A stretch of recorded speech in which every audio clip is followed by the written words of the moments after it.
Okuva lwe yavaayo okukakasa eggwanga nga bw'agenda okwesimba ku bwapulezidenti mu kulonda kwa bonna okubindabinda, Amama Mbabazi ayogeza abantu ebikankana, abandi nga bamuwagira ate nga abalala bamuwakanya.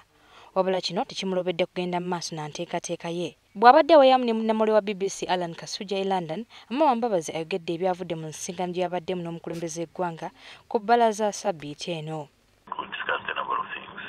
He asked me why I had declared when the party electoral commission had not declared the campaign period. I told him that I acted strictly within the law. The party has issued the campaign roadmap. We have dates. Elections begin actually this month within the party. The National Electoral Commission has declared and published its roadmap. So I don't see why anyone says that it's not election season. Bw'abuuziddwa lwaki yasazeewo okwesowolayo okuvuganya kwa pulezidenti essaawa eno, Amama Mbabazi yazzeemu nti well, I don't know. He didn't tell me that because he didn't tell me that he wanted to run. And actually, on the other hand, I told you that I was so far unopposed. He has not declared his intention, and I hope I can persuade him to maintain that, not declare. Mbabazi era abuuziddwa oba asuubira okuwangula mu kamyufu ka NRM okukwatira ekibiina kyabwe Bandera mu kulonda kwa bonna mu 2016. As the English saying goes, the taste of the pudding is in the eating. Let's see when we get there. Absolutely no doubt that if the process is transparent and democratic, the outcome, I know. Bwe yali ayanja enteekateeka ye eri eggwanga ku bbalaza Ssabbiiti eno, Amama Mbabazi yategeeza nga bw'azze n'enkola empya nga bw'eri enjogera y'ennaku zino. Well, you see, what we are talking about is consolidating the gains, the achievements we have delivered in the country as a government, and looking at the challenges we have, the new challenges, for instance, to transform the economy.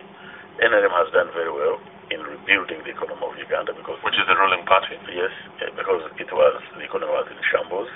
Now we have a manufacturing sector, we have done a bit of work on infrastructure, but we still have challenges of unemployment, we still have challenges of deep-seated corruption in government, we have challenges in competency in the performance of institutions.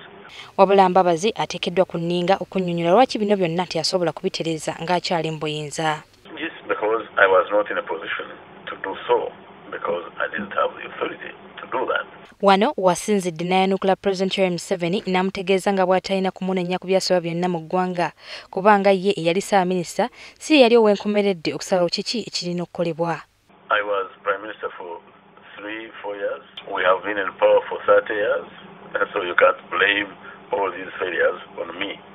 But of course, in Uganda it is very well known. President Museveni always gives himself credit for all success and blames others for all failure. For me, I don't do that.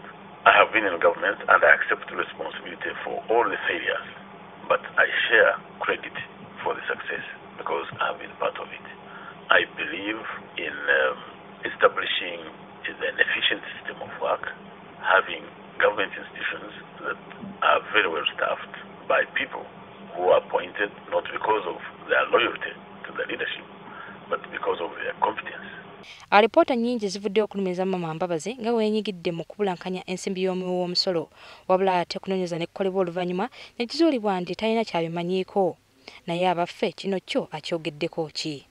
Actually, I was known as Mr. Clean until 2008 when the first allegations came up, and that was after we had been in power for 22 years. These allegations began in 2008 and they were all handled by Parliament, by all institutions of government that carried out investigations, and they all turned out to be false.